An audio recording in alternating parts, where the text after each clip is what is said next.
Guten Tag, ihr Leid. Sorry, ich bin gerade so hin und weg von diesem Boris. Also, nochmal. Moment. Die Standardbegrüßung. Guten Tag, ihr Leid. Wir spielen... Mann. Adorable Adventures. So, jetzt ist es draußen. Genau.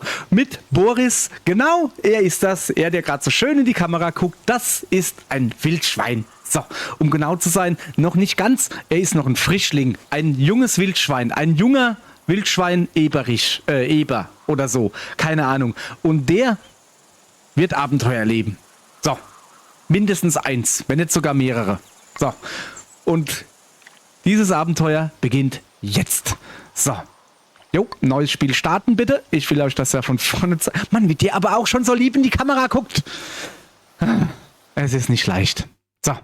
Okay. You're here. Ihr seid hier. Gut. Ich bin Max, der Wildhüter in diesem Park. Ich synchronisiere ihn mal. Heute erzähle ich euch die Geschichte von Boris, einem jungen Wildschwein mit guter Nase, das mit seiner Familie im Park lebt. Aber eines Tages, nach einem schrecklichen Waldbrand, wurde Boris in all dem Rauch und der Verwirrung von seiner Familie getrennt. Oh Mann, guck ihn dir an, wie er da liegt. Der grunzt sogar beim Schlafen. Mann, nein, ich werde nicht bewegen. Es tut mir leid.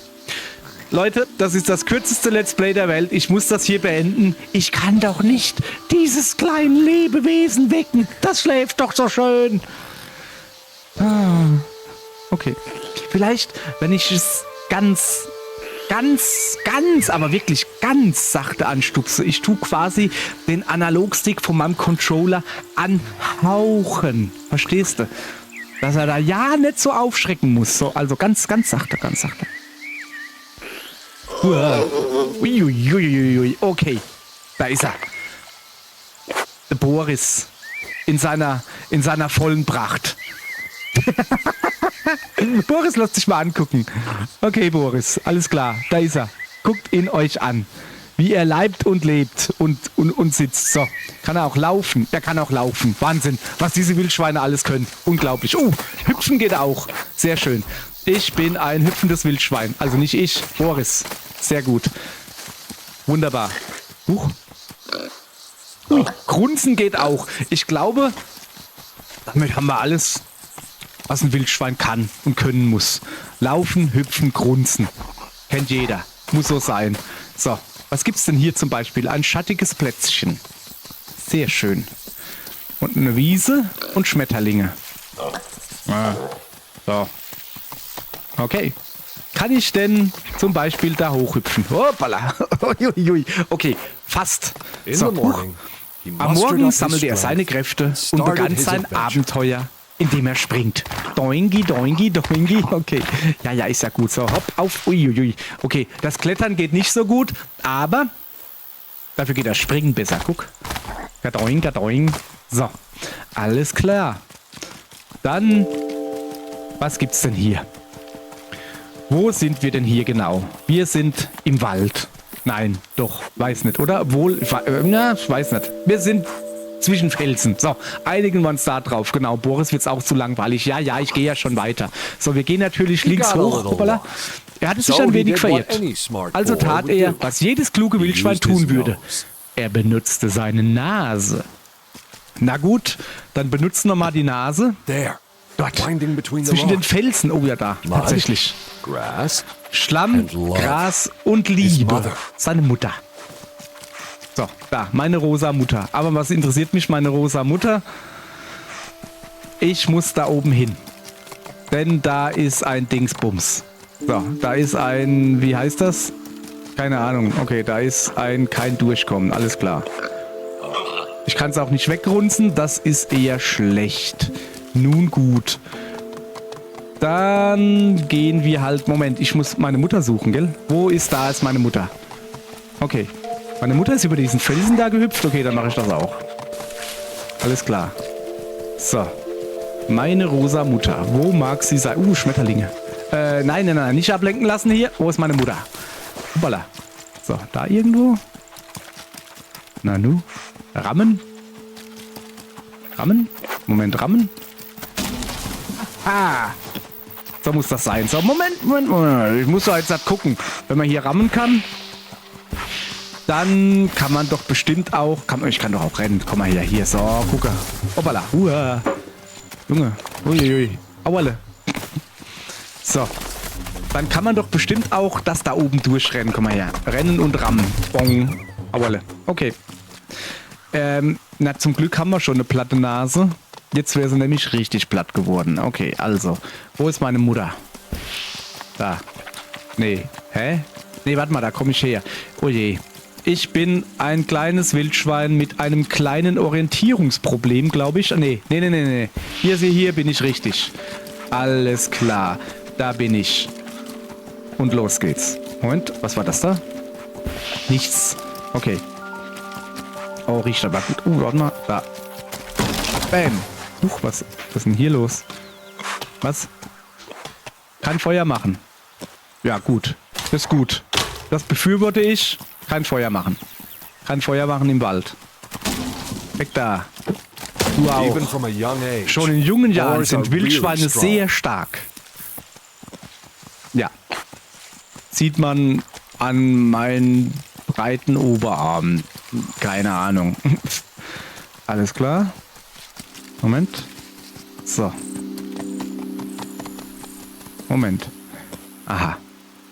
Ich sehe einen freien, offenen Weg und ich sehe eine verschlossene Tür. Aber Boris konnte das nicht alleine öffnen. Er brauchte Hilfe von seinen Brüdern und Schwestern. Ach so. Ich habe Brüder und Schwestern. Ist ja Wahnsinn. Da freue ich mich aber. Guck mal. So, also, nun gut, dann gehe ich halt doch den freien Weg entlang. So, wenn es halt nicht anders sein darf. So, was ist denn hier los? Ein Mülleimer? Kann ich da reinhüpfen? Nee, bin ich viel zu klein. So, da grunze ich euch was. Also, achso, ja, wo ist meine Mutter? Mann, ich habe mich irgendwie verlaufen. So, da unten. Huch. Da unten wohnt meine Mutter. Ich wusste gar nicht, dass wir ein Haus haben. Wildschweine wohnen in Häusern? Ich habe irgendwie immer gedacht, die schlafen so im Gebüsch oder so. Keine Ahnung, aber dass sie in Häusern schlafen. Der alte Schuppen.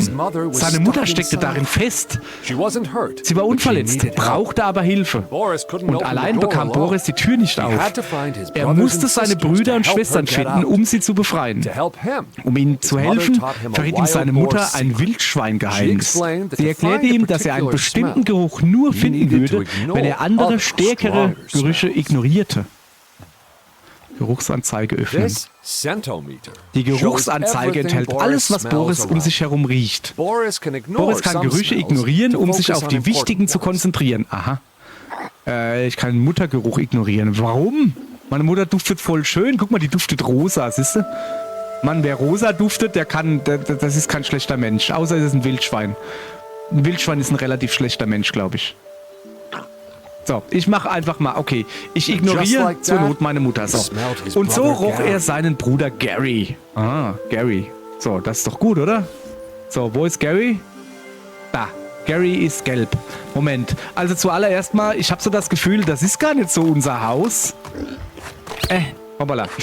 Das ist gar nicht unser Haus. Die wohnt da gar nicht freiwillig drin. Oder ist es unser Haus und sie hat von innen den Schlüssel abgebrochen und jetzt müssen wir ihr helfen? Das kann natürlich auch sein, dass sie hier in der... keine Ahnung, im Badezimmer feststeckt oder so. Okay, ich mache mir hier zu viele Gedanken. Ich muss meinen Bruder finden, hat der gute Mann eben gesagt. Boris folgte fröhlich der Fährte seines Bruders Gary, als er plötzlich von einem stärkeren Geruch abgelenkt wurde. Na sowas. Boris machte sich auf die Suche nach der Quelle dieses Geruchs. Ja gut, ich suche. Okay. Ja, aber was ist denn jetzt mit Gary? Ach komm. Was soll? Der wird schon nicht wegrennen, der Gary. Hopp, Moment. Was ist das da? Boris hat eine hübsche Blume gefunden. Ich habe sie in mein Notizbuch gemalt. Hast du in dein Notizbuch gemalt? Zeig mal Notizbuch her. Notizbuch? Notizbuch? Ach, da. Ja, gut. Das ist ein Schnittlauch. Ja. Alles, was ich im Wald sehe, schreibe ich in dieses Notizbuch. Das ist sehr praktisch, dass der Mensch das aufschreibt, denn... Wildschweine sind, glaube ich, Paarhufer. Die könnten aber zumindest einen Stift halten, glaube ich, zwischen ihren Paarhufen. So, keine Ahnung. Okay. Ja gut, nehmen wir mit. So, perfekt. Blume dabei. So, also, wo sind wir? Schnittlauch. So. Achso, ich will noch mehr Schnittlauch. Ja gut. Dann will ich noch mehr Schnittlauch. Da. Das ist... Moment, das ist doch jetzt ganz was anderes. Was ist denn das da? Hä? Die Abbildung auf der Dose ließ Boris das Wasser im Mund zusammenlaufen. Aber er wusste nicht, wie er sie öffnen sollte. Wie, was, wo? Was ist denn das? I. Moment, das ist ein Schnittlauch. Uah. Kann man die... Ja, jetzt gebe ich aber hier so... Was macht denn die Dose da? Lebt die oder was? I. Guck mal, die stinkt. Okay, Moment. Ich als guter Wildschweinhüter... Nee, warte mal. Was bin ich? Ein Wildhüter-Hüter. Ich passe auf den Wildhüter auf, quasi. Ich weiß nämlich, wo ein Mülleimer ist. Und zwar... Da oben. Soweit ich mich richtig erinnere. Da ist ein Schild und da ist ein Mülleimer. So, der Müll muss natürlich in den Mülleimer, ist ganz klar. Hüpp. Thank you, Boris. Danke, Boris. Jeden Tag eine gute Tat, damit der Wald wieder lächelt. Ach schön. Wie sieht denn wohl ein lachender Wald aus? Keine Ahnung. So, wahrscheinlich wie dieser Wald hier, den ich gerade hier angelacht habe. So. Ach so, Moment. Ich will hier fleißig rumtollen. Ich soll doch eigentlich bestimmt irgendwie meinen Bruder suchen. Moment. Ach, Brudersuche hat noch Zeit. Ich muss hier hin. Hier gibt es was zu entdecken. Kann ich da hochklettern? Jawohl. Wie eine Gazelle. Wie eine... Oh, da ist was. Guck. Was ist das? Zeig mal her. Hä? Aha. Ein netzstieliger Hexenröhrling oder so. Ja klar. Das kann man gebrauchen. Hallo? Kann ich das auch irgendwie essen? Na, weißt du was? Komm, den lassen wir mal hier. Da, zack. Der hat da geparkt, den parken wir wieder zurück. So, ich suche doch eigentlich Boris. Nein, ich suche scheinbar keinen Boris. Ich habe so dieses Gefühl, dass dieser gute Boris sich genauso schnell ablenken lässt wie ich. So, Schnittlauch. Aha. Ich brauche 4 Stück zum Ignorieren. Also man muss sich viel damit beschäftigen, damit man sich nicht mehr damit beschäftigen muss, quasi. So, irgendwie. So, wo ist denn meine Nase? Achso, wo ist denn der nächste Schnittlauch? Mann, da, hier. Alles klar. Schnittlauch Nummer 3. Ich brauche noch einen Schnittlauch. Gib mir mal noch einen Schnittlauch. Der ist da über einen Felsen gelaufen, der Schnittlauch. Bin ich mir nicht so sicher. So. Okay. Schnittlauch? Sag mal, der ist aber weit rumgekommen, dieser Schnittlauch da. Ah, da ist er. So, Schnittlauch. Aha. Der Geruch kann jetzt ignoriert werden. Erledigt. Boris kannte den Geruch jetzt. So. Er konnte ihn ignorieren und sich auf das Wesentliche konzentrieren. Oh Mann, das ist ja mal irre praktisch. Hier, komm. Weg, du Schnittlauch. So. Jetzt konnte er den Geruch seines Bruders finden. So. Bruder, wo bist du? Ah, da hinten. Okay. Kein Schnittlauch wird mich davon abhalten, meinen Bruder zu finden. Wie? Ah, guck mal da. Da liegt einer. Ich frag den mal, ob er weiß, wo mein Bruder ist. Hey du, hast du meinen Bruder gesehen? Da ist er. Sein Bruder Gary. Schläfrig wie immer. Aber irgendwas stimmte nicht. Er brauchte Hilfe. Und Boris wusste, was zu tun war. Die Aaronstabwurzel war dafür bekannt, träge Brüder aufzumuntern. Aha. So. Auf dieser Seite schreibe ich alle Abenteuer von Boris auf. Ja, das ist ja Wahnsinn. Dann, zeig mal. Was denn hier? Oh, warte mal. Über Gary. Merkmale: leicht rötliches Fell, langsamer und gleichmäßiger Gang. Bekannte Eigenschaften: ruhig, verträumt, gemütlich. Bevorzugter Lebensraum: sonnige Hochlandlichtungen mit weichem Boden für Nickerchen. Wahrscheinlich auch weiter Boden, damit er sich ein bisschen rumdrehen kann beim Schlafen. So. Verhalten: bleibt oft hinter der Gruppe zurück. Interaktion mit der Umwelt stört niemanden. Also Interaktion mit der Umwelt stört niemanden. Naja, okay, da war ein Punkt. Interaktion mit der Umwelt, Doppelpunkt, stört niemanden, selbst Vögel trauen ihn. Ich kann hier nicht gut lesen. Hier besondere Eigenarten, schläft mitten im irgendetwas ein, beobachtet gerne Wolken. Gary trägt die Ruhe des Waldes in sich. Wo er auftaucht, scheint alles um ihn herum etwas langsamer zu atmen. Ja gut, aber also, um den gefleckten Aaronstab zu finden, musste er den Brudergeruch ignorieren. Was? Mann, ich habe ihn doch gerade erst gefunden, jetzt soll ich ihn schon ignorieren. So, jetzt aber der gefleckte Aaronstab. Nase, wo ist ein gefleckter Aaronstab? Was? Moment, da. Was ist das da? Das ist was anderes. Oh, guck mal, da ist noch ein Hexenfnörksenröhrling. Ich habe mich gerade entschieden, ich will lieber einen Flexenhörksen-Snörling, oder wie der heißt, finden. Schau mal her. Ah, ein netzstieliger Hexenröhrling. Habe ich doch gesagt. Genau das habe ich gesagt. Aber eigentlich suche ich... Genau, da suche ich etwas. Das kenne ich doch schon. Das ist doch... Nee, das ist kein Schnittlauch. Kenne ich noch gar nicht. Das ist die Wanderheide. Aha, sehr interessant. Aber auch die suche ich nicht. Und ich suche auch keinen netzstieligen Hexenröhrling. Oh, Moment. Da. Ein gefleckter Aaronstab. Aha. Der grüne Geruch. Nein.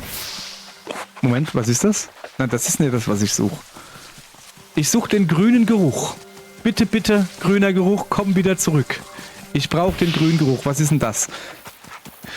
Jetzt habe ich schon wieder einen Pilz in der Nase. Mann, der stinkt aber auch. Ich bin mir nicht sicher, ob das nicht eine Stinkmoschel ist. Weißt du?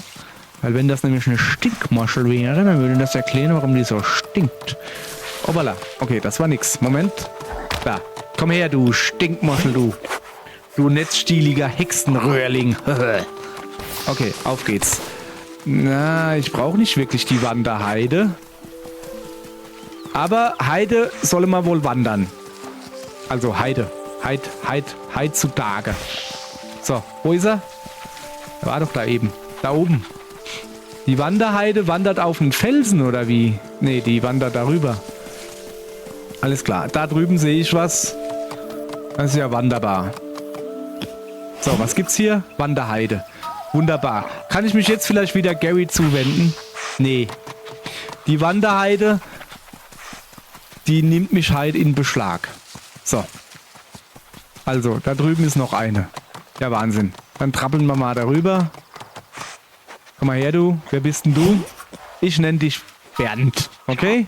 Bernd die Wanderheide. Das ist nicht. Das hört gar nicht mehr auf. Ich weiß, warum die Wanderheide heißt, weil die so weit auseinander liegt. Da geht der ganze Tag mit Wandern drauf. Ich muss doch zu Gary. Aber, weißt du was? So ein bisschen Wandern hat noch keinem geschadet. So. Ich könnte eigentlich auch schneller wandern. Will ich aber nicht. Weil, nicht, dass ich hier umknicke und mir weh macht. Das wollen wir schon mal gar nicht. So. 4 Wanderheiden haben wir schon. Ist das gut oder nicht? So. Und jetzt holen wir die 5. Wanderheide. So. Moment. Ich sehe, dass die Wanderheide da drüben ist. Das geht auch ein bisschen im Schweinsgalopp. Hoppala. Siehst du, das war keine gute Idee. Der Monsieur Schweinsgalopp war keine gute Idee, denn da habe ich mein Näschen verpasst. So, jetzt na, bleibst du hier, du Geruch. Da. Alles klar, da ist er. Hab ich dich, du Hühnerschrecker. So, und jetzt noch ein Geruch, den Boris ignorieren kann. Ja, jetzt pass auf, wie ich eben wie ein Wunderwerk der Wildschweinkunst diesen Geruch ignoriere. So. Nein.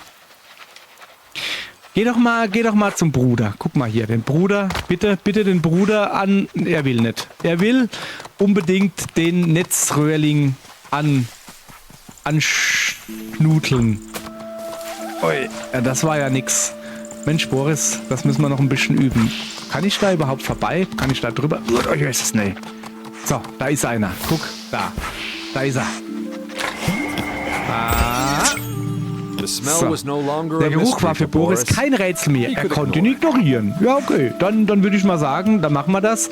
Und dann wenden wir uns mal dem guten Gary zu. Gary, gib mal... Achso, nee, ich muss ja gar nicht zu Gary. Wo der ist, weiß ich ja. Der liegt da unten und stinkt. Nein, der stinkt nicht. Der hat nur ein bisschen Mundgulli beim Schlafen, weißt du? So, also, ich muss dem grünen Geruch folgen. Haben Sie diesen Geruch schon einmal gesehen? Dann wählen Sie bitte 555 Stinkegeruch. Oder geriffelte Aaronstab oder wie der heißt. Aha. Das sieht mir sehr aaronstabig aus, wenn du nicht fragst. Warum? Also, was ist denn das? Ach, das ist eine im Boden lebende Dingensbums. Dort tief in der Erde war die Wurzel des Aaronstabs. Er hat ihn endlich gefunden. Ja, gumm. Ja, gumm.